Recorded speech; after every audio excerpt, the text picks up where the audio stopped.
Before the leaves fall and the colors fade, there is a beauty here.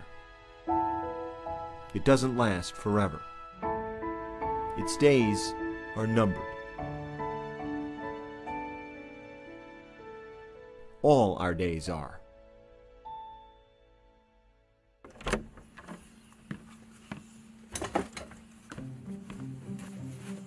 We all have a number inside us, counting down, unequal and unknown.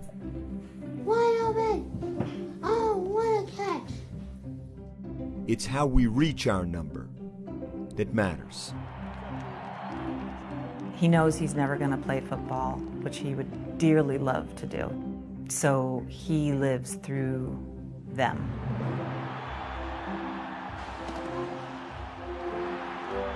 How would you describe what is up on the walls in this room? Greatness. The pictures are great.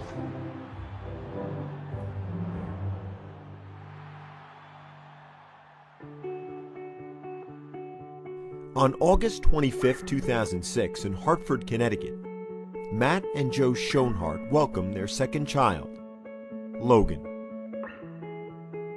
He was 9 pounds, 3 ounces, and I actually kind of did the yes, because he was so big. Hi, Logan. You're so beautiful. Before Logan turned 2, his parents sensed a problem with his vision. His symptoms grew worse as he got older. In March 2010, when he was 3, Logan went in for an MRI. The doctor brought us over to a computer and brought up the image of the MRI and showed us Logan's head. His radiograph was pretty dramatic. He just had a grapefruit-sized mass in his head, and if you're talking about a child at his age, that's a pretty sizable mass lesion. So they said, well, that's a miracle that he's survived this tumor as long as he has in the skull. The tumor in Logan's brain was an aggressive form of cancer that affects just 1 in 500,000 people. The only option, a high-risk surgery to remove it. Total surgical resection was the goal, and from a gross perspective, meaning what we could see in the operative field, that was achieved. And the tumor came back in about 5 months.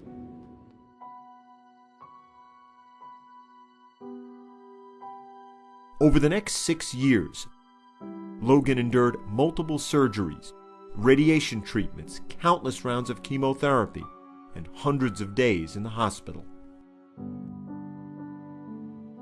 We were in the car once and we were driving, and he asked me, Dad, am I gonna...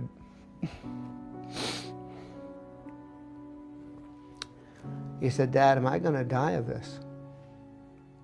And I said, you might. You might. You can't lie to him.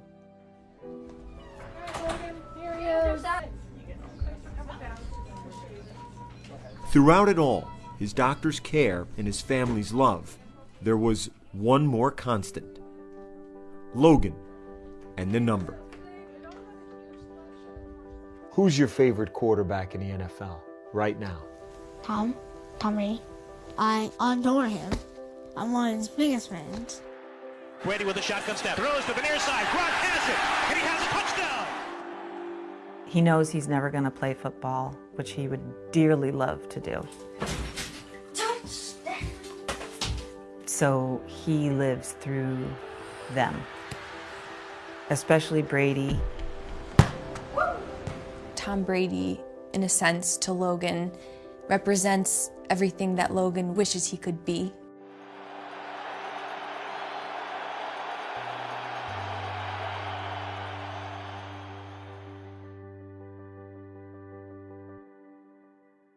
The year following that Super Bowl win, Logan's tumor returned again. March 2016. Logan was preparing to undergo his 6th brain surgery in the last 7 years, and he had a request for his surgeon. How we doing?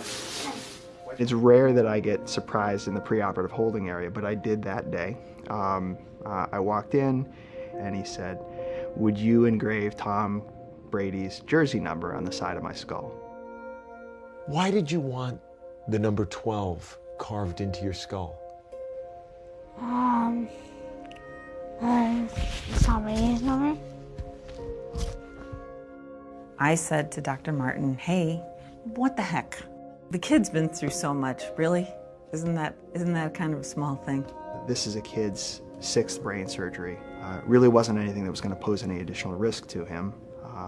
And given what I thought it might do for him from a morale perspective, I said, why not? On March 11th, 2016, Logan went into surgery. We took care of the business at hand, and then once the tumor was out, I had the OR staff load up Tom Brady's jersey right there on the screen, and we looked at the font. We sketched it out and made a plan on the side of the skull, and I think we did all right.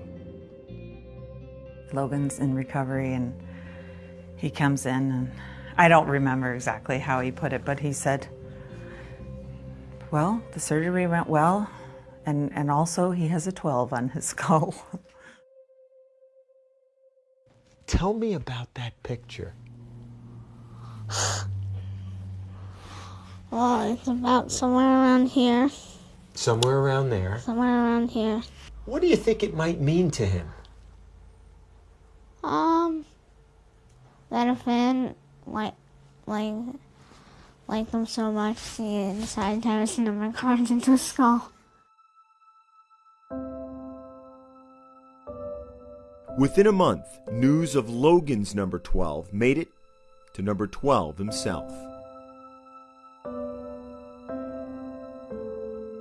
Hey Logan, Tom Brady here. I just want to let you know I've heard about your incredible story, your incredible journey, and it's amazing what you fought through over the course of your life, and I'm a big fan of yours, and I want to let you know to keep hanging tough, keep fighting like you have been your whole life. I'm certainly one of your biggest fans.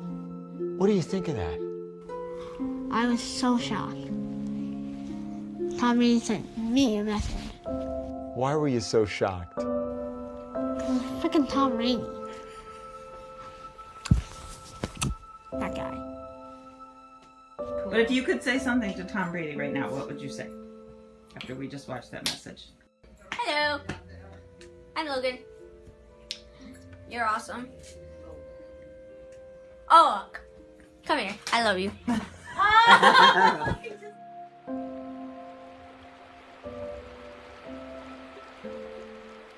A few months later, in September, Logan and his family went back to the doctor for a checkup. The tumor had returned. This time, it was different.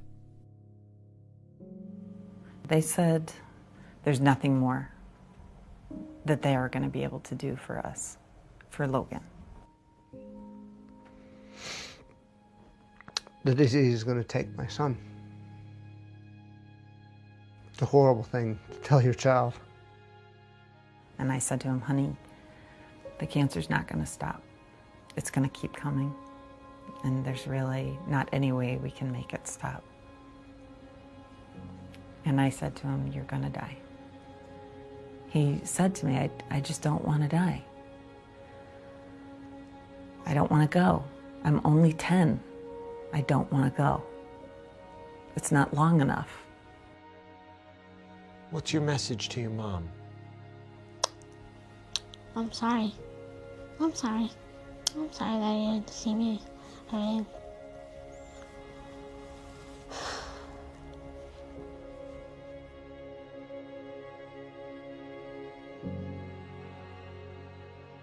This fall, Logan wrote a bucket list.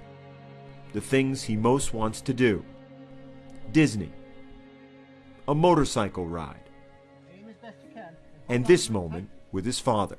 And then keep it away from your face.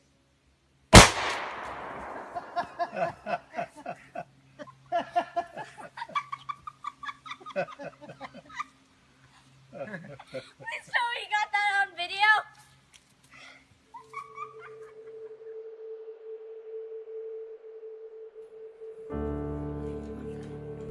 December 3rd. Number 1 on the list. I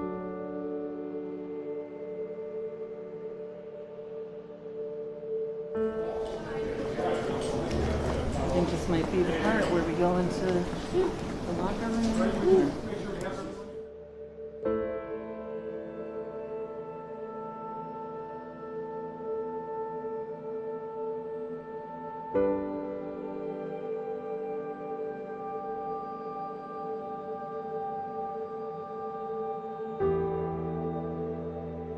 There's a number inside us, unequal and unknown.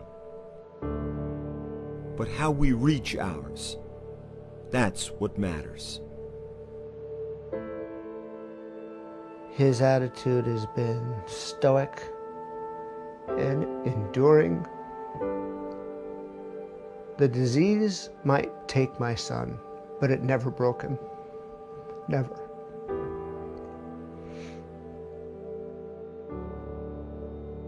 What, if anything, scares you about the future? It doesn't. 'Cause I know I'm gonna go to heaven.